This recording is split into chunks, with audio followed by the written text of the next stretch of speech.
नमस्कार, VNM news में आपका स्वागत है। मैं हूं रंजना दवे। सबसे पहले नजर डालते हैं आज की खास खबरों पर। सुजैन सर्कल के पास बेकाबू डंपर चालक ने बुजुर्ग को कुचला। आक्रोशित लोगों ने ट्रैफिक चौकी में की तोड़फोड़।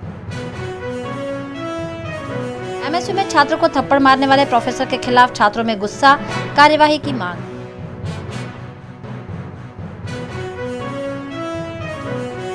और कई सरकारी कार्यालयों पर वीएमसी की रहम नजर, करोड़ों का टैक्स बकाया। सुजैन सर्कल के पास सड़क हादसे के चलते आक्रोशित लोगों ने ट्रैफिक बूथ पर तोड़फोड़ की और पथराव भी किया। सुजैन सर्कल पर सुबह हुए सड़क हादसे में मकरपुरा के बंसी सुरती की मौत हुई थी। ट्रैफिक कर्मचारियों की लापरवाही के चलते हुए हादसे से गुस्साए लोगों ने ट्रैफिक पुलिस चौकी में तोड़फोड़ भी की थी। इस मामले मृतक के परिजनों पर केस किए जाने की बात सामने आने पर उनके परिजनों ने अस्पताल के पोस्टमार्टम रूम के बाहर एकत्रित होकर हंगामा मचाया, जिसके चलते पुलिस के उच्च अधिकारियों ने फौरन मौके पर पहुंचकर मामले पर काबू पाया। એના વિરુદ્ધ ગુનો દાખલ થઈ ગયો છે। આપણે અહીંથી ફરિયાદ લઈને ગયા છે, એ ફરિયાદ રજીસ્ટર થાય છે। બે વિરુદ્ધ ગુનો દાખલ થયો છે, બેના ડ્રાઈવર અને બેના માલિક। એકનો માલિક આવી ગયો છે, બીજાનો માલિક એ જ છે કે કેમ એ મને ખ્યાલ નથી। એ જે છે તો બેના માલિક આવી ગયા અને બીજો જે પાછળનો ટ્રક હતો એનો માલિક બીજો હશે તો એની ધરપકડ સાહેબ એમણે મારું કેવું એક વસ્તુ છે કે એમણે એન્ટ્રી ત્યાંથી કેવી રીતના લીધી ટ્રકે એટલા માટે તો એના ઉપર ટ્રાફિક પોલીસનું છે ને એટલા માટે તો એના ઉપર પીઆઈ પોલીસ સ્ટેશન પીઆઈ છે। આજે સાહેબ આજે એક વસ્તુ છે એનો જવાબ મે ત્યાં પાછા તમે આપણી વાત સાના પર થાય છે બરાબર ટ્રાફિક પોલીસ આપણી વાત એનાથી સાહેબને સાનો માટે બોલાવી આપણી વાત છે કે ભાઈ અમને જે થયું એમાં અમારું નામ જો ભાઈ મારા કાકા છે, મારા ત્યાં કામ કરે છે એટલે તોડફોડ કર્યું, પણ કાલ ઉઠીને તમે આવે કે ભાઈ તમે કેમ કર્યું, તમારે તો કામ કરતી હતી તો મારે શું બોલવાનું? મારે હજી એનો કોઈ ગુનો દાખલ થયો નથી। તમને લોકોને જો કોઈ કાન ભરામણી કરી હોય ને એનો કોઈ ગુનો દાખલ થયો નથી। આવશે તો પણ હું જોઈશ, બરાબર? એટલે તમે બાકી તમને આ ભાઈ કહેતા હોય કે તારું પૂછતા હતા તારા વિરુદ્ધ ગુનો દાખલ થયો તો એ ભાઈને પૂછો કે ભાઈ તને કોને કીધું? કોઈ ગમે વાત છે તમે સાંભળીને ચોટી પડો છો।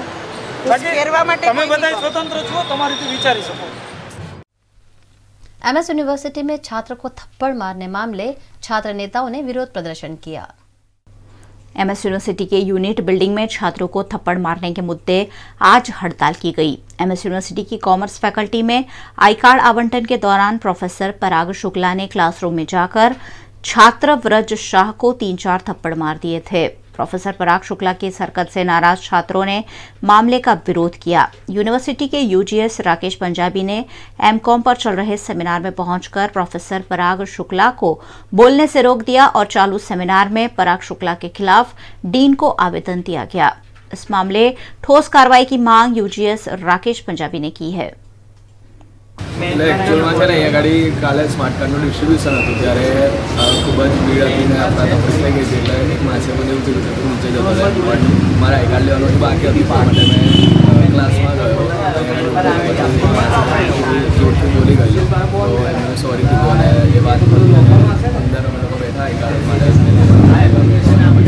એટલામાં છે ને પરાગ શુક્લા સર આવ્યા અને એમને કહ્યું વાત કે નહીં મને નહીં ખબર પણ આવીને ડાયરેક્ટ પછી છે ને ઊભો કરીને મને લાફા મારી દીધા અને પછી એમાં છે ને અમારા યુનિટ બિલ્ડિંગના એફઆર પંકજ જયસ્વાલ એ બોલ્યા કે તમે વિદ્યાર્થીઓને આવું ના કરી શકો ને એવું, તો એમને પણ એવી રીતે જેવું તેવું બોલ્યા અને એવું કીધું કે તું એફઆર હોય તો તારા ઘરનો અને એવું તેવું 2-3 લાફા માર્યા। વાત એવી હતી F8 રૂમમાં કાલે આ ઘટના ઘટી અને સ્માર્ટ કાર્ડનું ડિસ્ટ્રીબ્યુશન ચાલતું હતું। સ્માર્ટ કાર્ડના ડિસ્ટ્રીબ્યુશન વખતે સ્વાભાવિક રૂપે છોકરાઓ વધારે હોવાથી ઘણા બધા સંખ્યામાં છોકરાઓ આવી ગયા। હવે એ સમયે લતા માસી જે હાલમાં પણ આપ જોઈ શકો છો ત્યાં જ બેઠા છે, તમે એમનો પણ રિવ્યૂ લઈ શકો છો। હવે એ વાતને એવું થયું કે બોલ્યા કે તમે સરખી રીતે બેસો કે ઊભા રહો। એની આગળ શું વાત થઈ શું નથી વાત થઈ મને ખબર નથી, પણ ગમે તેમ બોલવામાં આવ્યું। એ બેન પોતે એમના આંખમાં આંસુ હતા, ગમે તેમ એમની સાથે બોલવામાં આવ્યું। બીજા ઘણા બધા અમારા નોન ટીચિંગ વર્ગના કર્મચારીઓ હતા, ઘણા બધા શિક્ષકો પણ ત્યાં હાજર હતા। FY BComના વર્ગો શરૂ થયા હતા। મેં કેવળ ને કેવળ એક જ પ્રયત્ન કર્યો કે જે વિદ્યાર્થી હતો એ વિદ્યાર્થીને કીધું કે ભાઈ તું આ રીતે વાત ના કરીશ। સ્વાભાવિક છે એને ગુસ્સો આવ્યો અને એણે મારી સામે ગમે તેમ વાત કરી। મેં લાફો માર્યો નથી, મેં એની સામે ગુસ્સો બતાવ્યો છે, મેં એને લાફો માર્યો નથી। જે વસ્તુની નોંધ લેવી જોઈએ એટલું જ કીધું છે કે ભાઈ તું આવું વર્તન કરે છે અયોગ્ય છે અને આવી રીતે તારે વર્તન ન કરવું જોઈએ। અને એક જ વસ્તુ હતી કે એમની સામે જે રીતેની વાત થઈ હતી, આજે આપણા ઘરમાં પણ સ્ત્રી છે, બહેન છે, ઘણા બધા ફિમેલ સાથે આપણે કામ કરીએ છીએ, તો જેમ ગમે તેમ વાત થાય તો તમે શું કરો? આજે એક વસ્તુ છે કે એઝ અ બ્રધર કે એઝ અ સન તમે શું વિચારો અને શું વિચારીને શું વર્તન કરો? સ્વાભાવિક છે કે વધારે છોકરાઓ ત્યાં હાજર હોય ત્યારે આવી નાની મોટી ઘટના, આ એક કેરી બગડેલી હોય એના લીધે બધા જ ટીચરોનું નામ ખરાબ થાય છે. એટલે અમારા દ્વારા એમને પણ કહેવામાં આવ્યું છે કે અમારા દ્વારા જ્યારે કોઈ પણ એક નોર્મલ વિદ્યાર્થી પ્રોફેસર જોડે જ્યારે ગેરવર્તણૂક કરાવે ત્યારે અમે લોકો એમની જોડે ઊભા રહીને વિદ્યાર્થી વિરુદ્ધ જે પણ કાર્યવાહી બનતો પ્રયાસ કરીએ છીએ. તો જ્યારે આવી પ્રકારની ઘટના બનવાથી બધાનું નામ ખરાબ થાય તો એ ન બને. અને જે પણ આ ઘટના બની છે એમાં સાક્ષી લોકો છે અને જ્યારે એમના દ્વારા કહેવામાં આવતું હોય કે મિસબિહેવ કર્યો છોકરાઓ દ્વારા, તો મિસબિહેવ કરવામાં આવે છે એનો મતલબ એવું નથી કે તમે લોકો એમને લાફો મારો. અને મિસબિહેવ કર્યો છે નથી કર્યો જાણ્યા કર્યા વગર જ ડાયરેક્ટ એમને જઈને લાફો મારી દીધો. રાકેશ, આટલી બધી હિંમત કે વિદ્યાર્થીને જો બહુ જ મિસબિહેવ કર્યો તો લાફો માર્યો તો બરોબર છે, પણ એટલી હિંમત આવી ક્યાંથી? યુનિવર્સિટી હવે લઈ જ લીધી હોય એ રીતેનું બિહેવિયર છે. સ્વાભાવિક છે કોઈના ખાસ હોય, કોઈના અંગત છે, જેના લીધે કદાચ એમને પર કોઈ એક્શન લેવામાં નથી આવતી. વર્ષોથી એમના લેક્ચર બધી અલગ અલગ બિલ્ડિંગ પર થાય છે પણ એ લેવા જતા નથી અને એક જ બિલ્ડિંગ પર પડ્યા રહે છે. પણ અમે કહેવા માંગીએ છીએ કે અમે ઇલેક્ટેડ મેમ્બર છે, એ વીસી સરના ખાસ હોય, રજિસ્ટ્રારના ખાસ હોય કે યુનિવર્સિટીમાં કોઈ પણ અંગત વ્યક્તિના ખાસ હોય, પરંતુ જ્યારે વિદ્યાર્થીઓની વાત આવશે ત્યારે હું અને મારા જેટલા પણ ઇલેક્ટેડ મેમ્બર છે આ વસ્તુ નહીં ચલાવી લેવા. કારણ કે અમે લોકોએ ક્યાં કોઈ ઓફિસમાં બેસીને નેતા નથી બન્યા. અમે લોકો ઓન ફિલ્ડ મહેનત કરીને વિદ્યાર્થીઓના કામ કરીને અહીંયા એઝ અ યુનિવર્સિટી જીએસયુ એ એવું કહેતા હોય કે મેં નથી જ કર્યું તો એ છોકરા જૂઠા નથી અને આ કર્યું જ છે. અને અમે લોકો આના આગળ આંદોલન કરવાના જ છે. અને જ્યાં સુધી શિક્ષાત્મક પગલાં, અમે ગુરુ જોડે માફી તો નથી મંગાવી શકતા કે અમારા ગુરુ થાય ગમે તે હોય, પરંતુ શિક્ષાત્મક પગલાં એની પર લેવા જ જોઈએ. જ્યારે કોઈ વ્યક્તિ કોઈ ખોટું કરે તો એને સજા મળવી જ જોઈએ અને એમની સજા એને મળશે ત્યાં સુધી અમે લોકો આંદોલન બંધ નહીં. वडोदरा महानगर पालिका द्वारा सरकारी कार्यालयों से करोड़ों का टैक्स वसूला नहीं गया है.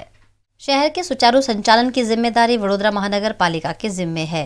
महानगर पालिका नागरिकों से टैक्स लेती है और बदले में नागरिकों को सुविधा देती है. सुविधाएं और सुचारू संचालन के लिए रिहायशी, कमर्शियल और सरकारी प्रॉपर्टी पर टैक्स लिया जाता है. शहरवासियों से हर साल वडोदरा महानगर पालिका करोड़ों का टैक्स वसूल करती है, लेकिन कई सरकारी प्रॉपर्टी के करोड़ों के टैक्स अभी भी बकाया हैं. अगर बकाया टैक्स के आंकड़ों की बात करें तो पुलिस कमिश्नर कार्यालय के 6,67,03,609 रुपये, कलेक्टर कार्यालय के 4,92,03,149 रुपये, मामलतदार ऑफिस के 3,53,08,754 रुपये, खादी ग्राम उद्योग केंद्र के 6,64,04,53 रुपये, वेस्टर्न रेलवे के 7,63,602 रुपये चुकाने के बाकी हैं. करोड़ का टैक्स बकाया होने के बावजूद ठोस कार्यवाही क्यों नहीं हो रही है, उस पर जवाब देने में वीएमसी के अधिकारी असमर्थ ही दिखे. इस मामले कांग्रेस के नगर सेवक चिराग झवेरी ने अपनी तीखी प्रतिक्रिया दी. एक और वडोदरा महानगर पालिका सरकारी प्रॉपर्टी के बकाया टैक्स की जानकारी दे रही है, वहीं दूसरी ओर इन करोड़ों का टैक्स वसूल करने में कॉरपोरेशन क्यों रुचि नहीं दिखा रहा, उस पर भी एक बड़ा सवालिया निशान है. मुख्यत्वे पोलीस डिपार्टमेंट है, रेलवे है, मामलतदार कचेरी, कलेक्टर ऑफिस, एमां कलेक्टर ऑफिस में छेल्ला 2-3 वर्षथी ज कंईक ग्रांटना अभावे बाकी है. बाकी रेलवेज अने पोलीस में लांबा समयथी बाकी है वेरो. आशरे पोलीस में अने रेलवे में थईने लगभग 14 करोड़ जेवो वेरो बाकी पड़े छे. एमां खानगी संस्था में जे जिमखाना है एमां आपणे कोर्ट मेटर चालू है, हमणां टेक्स अपीलनो विषय है. जे ते वखते आ खानगी संस्था होवा छतां पण सरकारी कचेरीना दफ्तर पर चालू हती એટલે એમાં કોર્ટ મેટર હતી એટલે હમણાં એ લોકો ડીલ એ અમારું અલગ ડિપાર્ટમેન્ટ જ કરી રહ્યું છે. આશરે 22 કરોડ જેવો ટેક્સ છે અને જેમાં વિવિધ વિભાગો જોડે હાલમાં અમારા સંબંધિત વિભાગ દ્વારા સંકલન અને પેપર વર્ક અને ફિઝિકલ એમને મળી પણ આવ્યા છે અને રિકવરીની કાર્યવાહી એ બાબતે ચાલુ છે.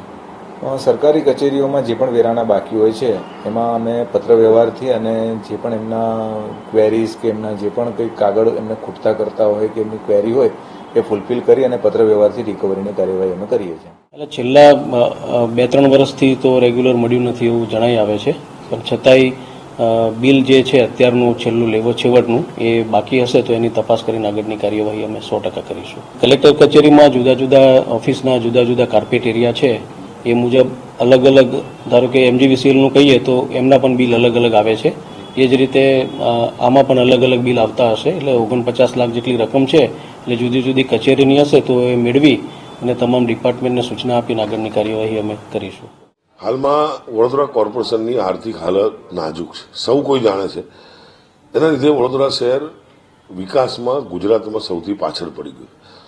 તપાસ કરતા જાણવા મળ્યું છે કે રાજ્ય સરકારની જે કંઈ મિલકતો આવી છે વડોદરા શહેરની અંદર એનો 2016થી 2019 સુધી લગભગ 38 કરોડ રૂપિયા જેટલો ટેક્સ બાકી છે અને કેન્દ્ર સરકારની મિલકતોની તપાસ કરતા ખબર પડી છે કે લગભગ 6 કરોડ રૂપિયા જેટલો એમનો પણ ટેક્સ બાકી છે. એટલે કે 44 કરોડ રૂપિયા ટેક્સના ગુજરાત સરકાર અને કેન્દ્ર સરકારના બાકી છે, જેના કારણે વડોદરા શહેરનો વિકાસ અટકે છે. સામાન્ય પ્રજાનો વેરો વસૂલ કરવા માટે આ કોર્પોરેશન આટલી બધી દાદાગીરી કરે અને વેરો ભરવામાં મોડું થાય તો 18% વ્યાજ લે છે, ત્યારે આ કેન્દ્ર સરકાર અને ગુજરાત સરકારની મિલકતોનો વેરો છેલ્લા 5 વર્ષથી 44 કરોડ બાકી છે, ત્યારે કોઈ પણ જાતની વસૂલાત નથી કરવામાં આવતી. એ ખરેખર દુઃખદ બાબત છે. आज वडोदरा का मैक्सिमम तापमान रहा 32 डिग्री सेल्सियस और मिनिमम तापमान रहा 18 डिग्री सेल्सियस. इसी के साथ लेते छोटा सा एक ब्रेक. आप बने रहिए वीएनएम न्यूज के साथ.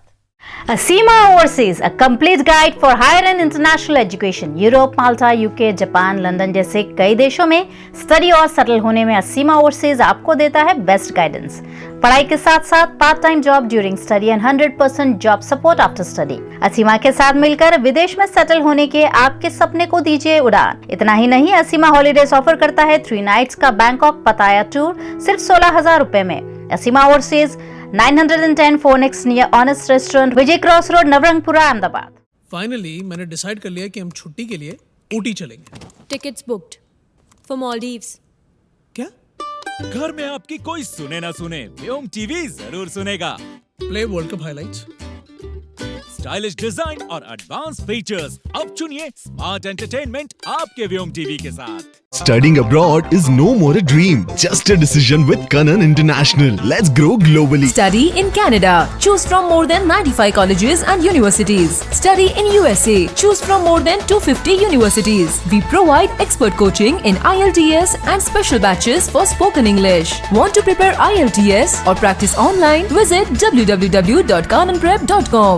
One-stop solution under one roof for studying abroad. Coaching, admission, visa and resettlement. Kanan International at Trident Complex, Racecourse Circle. Branch offices at VIP Road and Manjalpur. Call toll-free number 1800-233-6699.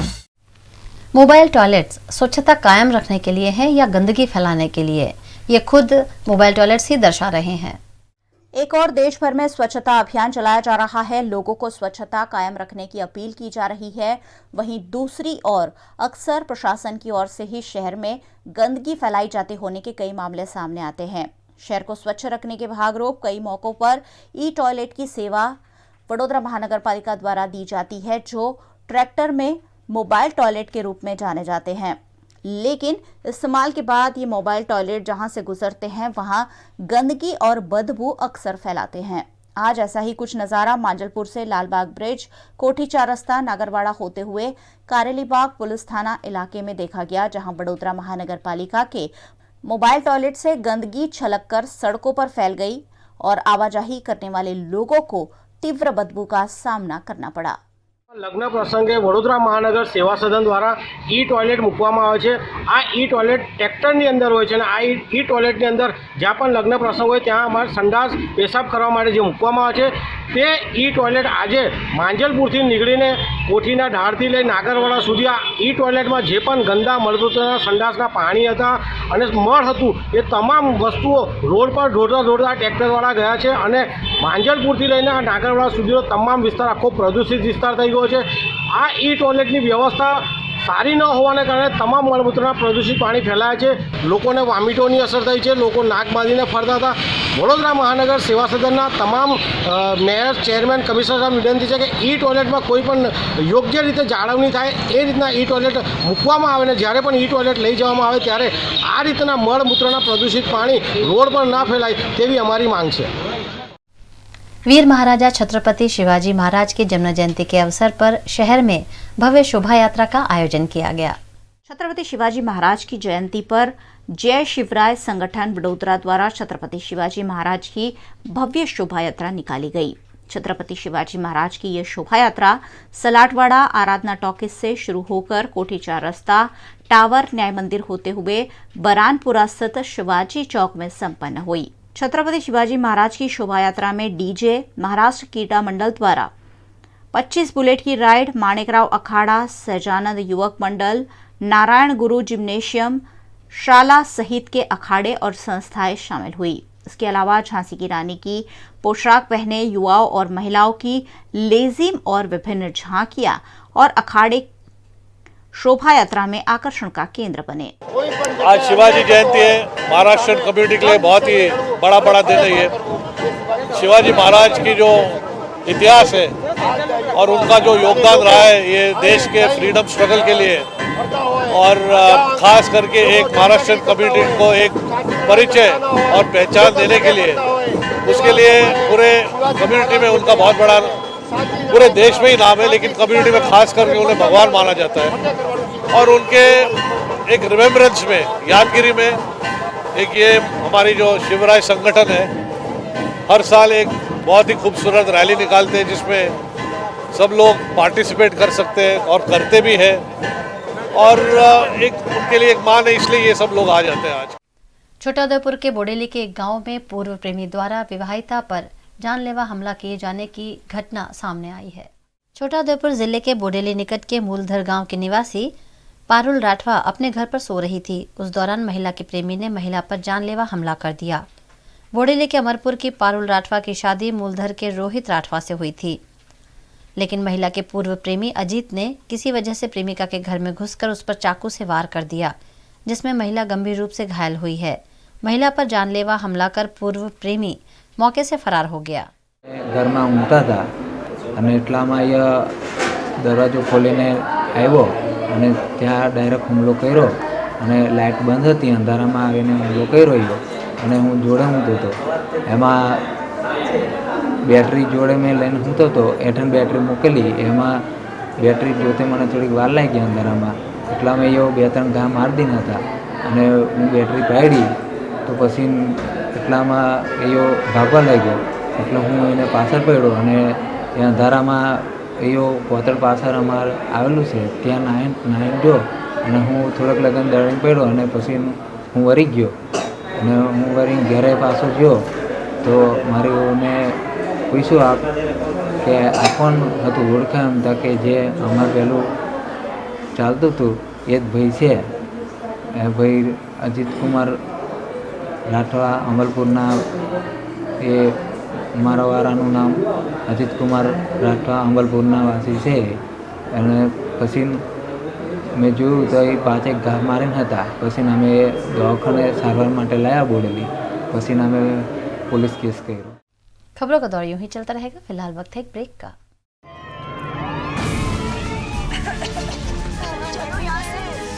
Short circuit, चलो चलिए come on move boys. पर मैंने तो आग ना पकड़ने वाला wire लगवाया था। ऐसी कोई वायर ही नहीं है। पर आर काबिल का पायरेक्स वायर न काला जहरीला धुआं छोड़ता है, न कभी आग फैलने देता है। आर काबिल, अकलमंद बनो, सही चुनो। फ्यूचरलिंक कंसल्टेंट्स 18 years of experience जो देगा आपके सपनों को पंख। A one-stop support service for student, immigration and spouse dependent visa to Canada। फ्यूचरलिंक देता है Australia, UK, USA and New Zealand के लिए स्टूडेंट वीजा। साथ ही यहाँ हाईली क्वालिफाइड फैकल्टी देती है IELTS एंड PTE की कोचिंग, वो भी फ्लेक्सिबल टाइमिंग में। Visit Futurelink head office 216 Atlantis near Genda circle और Manjalpur branch 315 Pinakin plaza Vadodara. Yug Dharma notebook, files, stationery खरीदने की आपकी अपनी पसंदीदा जगह। सालों से वडोदरा शहर के लोगों की पहली पसंद। युग धर्म में नए साल में भी आपके लिए बहुत कुछ। 2020 के तरह तरह के गुजराती, हिंदी, इंग्लिश कैलेंडर आपके लिए उपलब्ध। इतना ही नहीं, आपकी जरूरत के हिसाब की नए वर्ष की डायरीज का भी बड़ा कलेक्शन। आज विजिट करें और सन 2020 को युग धर्म की स्टेशनरी के साथ खुशी खुशी बिताएं। Yug Dharm stationery, Kalakhoda circle, Makarpura GIDC, K10 Sarabhai campus, Manjusar GIDC और अंकलेश्वर GIDC। अंबे विद्यालय एंड जय अंबे विद्यालय KG से 12th science commerce English medium school, जहां स्वच्छ सुंदर वातावरण में शिक्षा के साथ होता है छात्रों का सर्वांगीण विकास। स्टूडेंट के लिए smart class, computer lab, library, sports, music and drawing room, auditorium, well equipped lab की सुविधाएं। एजुकेशन के साथ साथ स्टूडेंट्स को दिया जाता है डांस, कंप्यूटर, म्यूजिक और मल्टीमीडिया का भी knowledge. Admission opens for KG to 8th class. आज ही प्रवेश फॉर्म प्राप्त करें और अपने बच्चों का भविष्य सुनिश्चित करें। Ambe and Jayambe Vidyalaya, behind rhythm hospital, Sama Harni ring road, Vadodara 22। 12th commerce की तैयारी छात्र कैसे करें? स्टैटिस्टिक्स की तैयारी, इस पर विशेष टिप्स दी आस्था क्लासेस के प्रज्ञेश पटेल ने।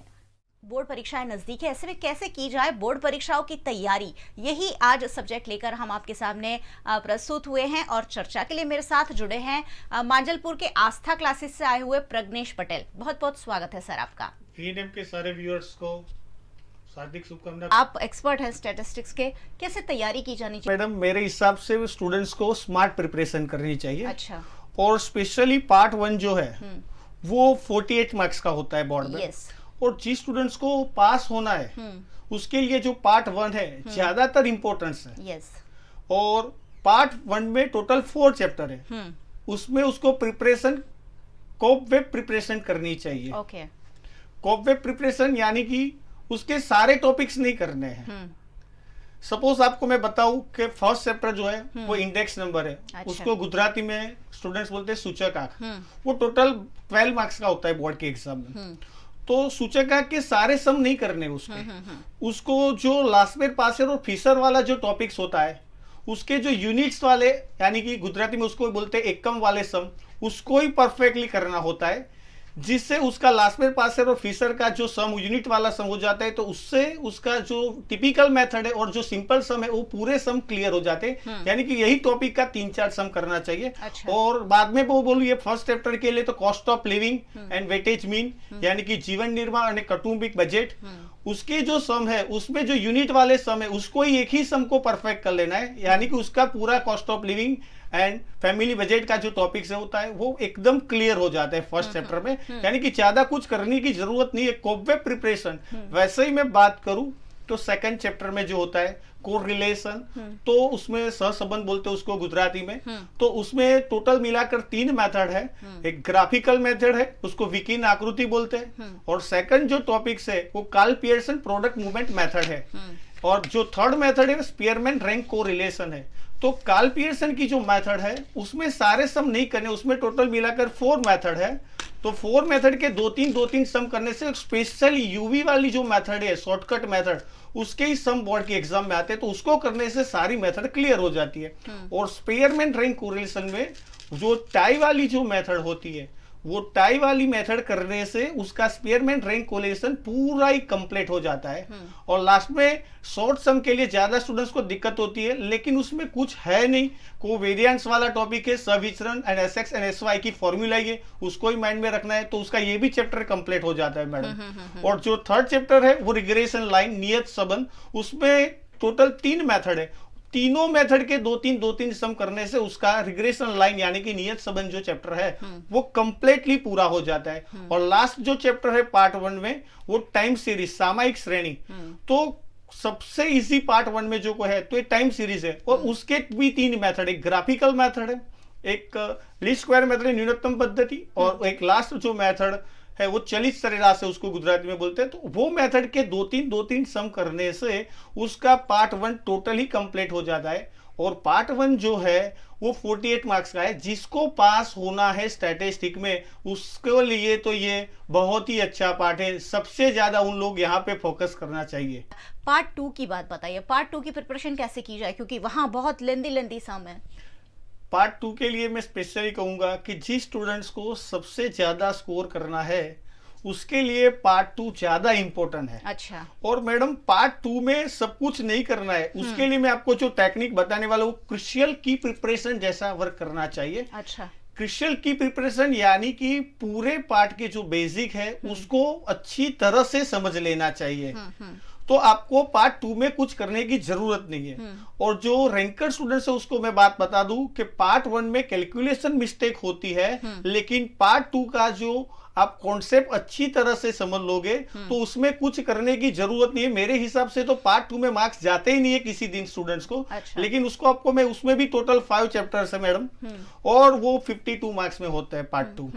और उसमें फर्स्ट जो चैप्टर है वो प्रोबेबिलिटी, काफी सारे स्टूडेंट्स बोलते हैं कि सर प्रोबेबिलिटी में दिक्कत होती है। तो प्रोबेबिलिटी में सबसे पहले मेरी टिप्स यही है कि आप जो इवेंट्स है, घटना जिसको गुजराती में बोलते हैं, उसको अच्छी तरह से कर लीजिए। अच्छा। सपोज इंटरसेक्शन इवेंट है, यूनियन इवेंट्स है, कॉम्प्लीमेंट्री इवेंट्स है, एग्जॉस्टिव इवेंट्स है, म्यूचुअली एक्सक्लूसिव एग्जॉस्टिव इवेंट्स है, यानी कि उसको मैडम गुजराती में बोलते हैं क्योंकि गुजराती वाले स्टूडेंट्स भी ये सुनते होंगे, तो उसको बोलते हैं छेद घटना, योग घटना, पूरक घटना, तफावत घटना, परस्पर निवारक घटना, परस्पर निवारक निरपेक्ष घटना, प्राथमिक घटना। उसका कंप्लीटली कॉन्सेप्ट क्लियर करना चाहिए।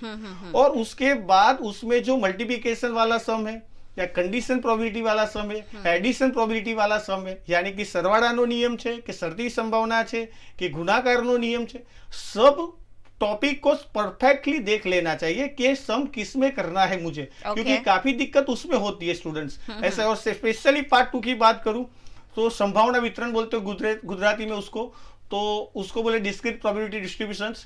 तो उसके लिए तो उसमें फॉर्मूला ही है, और पार्ट 2 में ये चैप्टर इजी है, उसमें ज्यादा कुछ करने की जरूरत नहीं, ओनली फॉर 3 फॉर्मूला है, उसके ऊपर ही स्टूडेंट्स को सबसे ज्यादा फोकस करना चाहिए। अच्छा। तो उसका क्लियर हो जाता है। लेकिन थर्ड चैप्टर की बात करूं तो उसको बोलते हैं नॉर्मल डिस्ट्रीब्यूशंस। ओके। काफी सारे स्टूडेंट्स ने मुझे बताया कि सर पार्ट 2 में मेरे को नॉर्मल डिस्ट्रीब्यूशन चैप्टर है, उसमें ज्यादा तकलीफ पड़ती है। तो मेरा कहना यही है कि उसका भी आपका जो क्रिस्टल की प्रिपरेशन का मीनिंग यही होता है कि उसका आप पहले बेसिक समझ लो। सबसे ज्यादा स्टूडेंट्स उसका बेसिक नहीं समझते हैं नॉर्मल डिस्ट्रीब्यूशंस के। उसमें मेरा एक ही कहना है कि जेड की जो वैल्यू है, जेड की वैल्यू के से ऊपर से आप प्रोबेबिलिटी फाइंड कर लो, उसके 3-4 सम कर लो, और प्रोबेबिलिटी से जेड की वैल्यू फाइंड कर लो, तो आपका ये टॉपिक आसान हो जाएगा और चैप्टर भी इजी हो जाएगा। और मेरा तो कहना है कि उसमें एक ही सम करना है। ये चैप्टर में काफी सारे सम है, लेकिन स्टूडेंट्स उसमें कंफ्यूजन कर लेते हैं। एक ही सम करने के उसमें फॉर्मूला है z is equal to x minus mu upon sigma. तो ऑल्टरनेटिवली आप पहले x की x म्यू और सिग्मा की वैल्यू रख के z फाइंड कर लो, उसके बाद turn by turn x find कर लो z रख के, उसके बाद म्यू फाइंड कर लो, और उसके बाद सिग्मा फाइंड कर लो। तो ये नॉर्मल डिस्ट्रीब्यूशन यानी कि जो प्रामाण्य वितरण चैप्टर है वो स्टूडेंट्स का पूरा क्लियर हो जाता है। और सबसे पहले थियरी में उसको यही समझना है कि नॉर्मल डिस्ट्रीब्यूशन क्या है और स्टैंडर्ड नॉर्मल डिस्ट्रीब्यूशन क्या है, उसकी थियरी का डिफरेंस निकाल दो। और लास्ट में मैं बात करूंगा मैडम एक चैप्टर लिमिट्स। तो लिमिट्स उसको बोलते हैं लक्ष्य। तो स्टूडेंट्स को अभी ये मैथमेटिक्स का जो चैप्टर है वो स्टैटिस्टिक में आ गया, क्योंकि सीपीटी में उसको प्रिपरेशन करने का है, अभी ये तो फाउंडेशन हो गया है, तो उसको इजी हो जाए। तो इसके लिए स्टूडेंट्स को उसमें मेथड बना देनी चाहिए। सपोज के फंक्शन की भी एक मेथड है, यानी कि विधेय। टाइप 2 यानी कि टेबुलेशन फॉर्म वाले समय उसको टाइप 2 में कन्वर्ट कर लेना चाहिए। और एलसीएफ वाली जो मेथड होती है उसमें उसको टाइप 3 के हिसाब से बना लो, तो उसमें 3-4 ही सम है। और रूट वाली जो मेथड है उसको टाइप 4 में कन्वर्ट कर लो। और जो फॉर्मूला वाली मेथड है na इंटू n-1 वाली जो फॉर्मूला वाली मेथड है उसको टाइप 5 में कन्वर्ट कर लो, और टाइप 6 में चेंज ऑफ वेरिएबल की मेथड आप कन्वर्ट कर लो। तो आपको पार्ट 2 में जो लिमिट चैप्टर है वो बहुत बहुत इजी हो जाएगा और उसमें कुछ दिक्कत नहीं होगी।